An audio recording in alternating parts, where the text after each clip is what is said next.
Nico. L'édito politique sur Europe 1. Bonjour Nicolas Bétou. Bonjour Dimitri.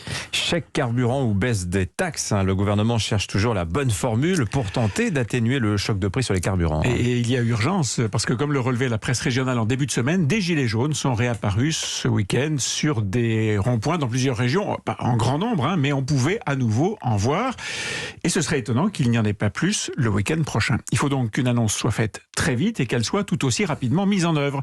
À 6 mois de la présidentielle, on voit bien que le gouvernement surveille comme le lait sur le feu tout ce qui peut apparaître désagréable pour les ménages et renier leur pouvoir d'achat. Le contrôle technique des motos a été reporté, l'obligation de chausser des pneus neige dans certains départements a été levée et hier encore, la baisse programmée du bonus accordé en cas d'achat d'une voiture électrique a été ajournée. Or, ces sujets ne concernaient que des fractions de la population. Alors vous pensez, lorsqu'on parle prix des carburants, sujet qui concerne presque tous les Français, le danger change d'échelle. Mais ce que vous décrivez, Nicolas, en fait ressemble à un piège. Et c'en est un, en effet. Chaque recul, chaque petit arrangement pour reporter après la présidentielle la moindre mesure potentiellement impopulaire, eh bien ça nourrit l'exigence maximum et immédiate sur le prix des carburants. Or, et c'est un autre piège, tout ce qui a été tenté jusqu'à présent par le gouvernement a été jugé insuffisant. Chèque énergie, une fois, 2 fois, bouclier tarifaire pour le gaz, pour l'électricité.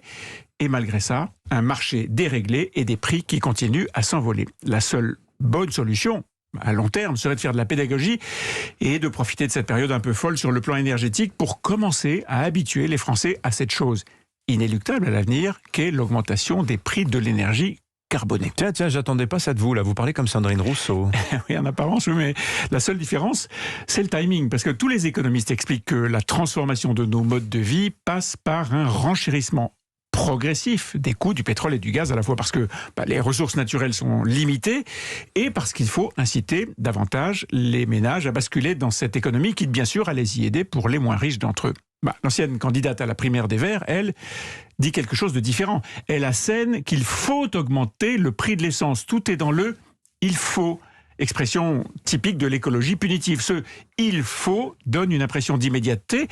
Et puis il faut augmenter, ça veut dire qu'une hausse doit encore s'ajouter à toutes les hausses de prix dues au marché. D'ailleurs, l'équipe de Yannick Jadot ne s'y est pas trompée, elle était furieuse. Le candidat écolo à la présidentielle a préféré insister sur sa promesse de donner un chèque énergie de 400 € à près de 5 millions de foyers. Parce que voyez-vous, cette flambée des prix de l'essence, c'est un piège pour le gouvernement, bien sûr, mais c'est aussi un piège pour les écolos. On le sait maintenant avec certitude, cette transition énergétique ne peut pas se faire à coût zéro. Elle fait donc peser un risque particulier sur les ménages modestes qui forment une partie de l'électorat des Verts. Sauf que la solution proposée par Yannick Jadot, ce chèque énergie, pour un écolo, c'est une hérésie. Elle revient à subventionner la consommation d'énergie fossile.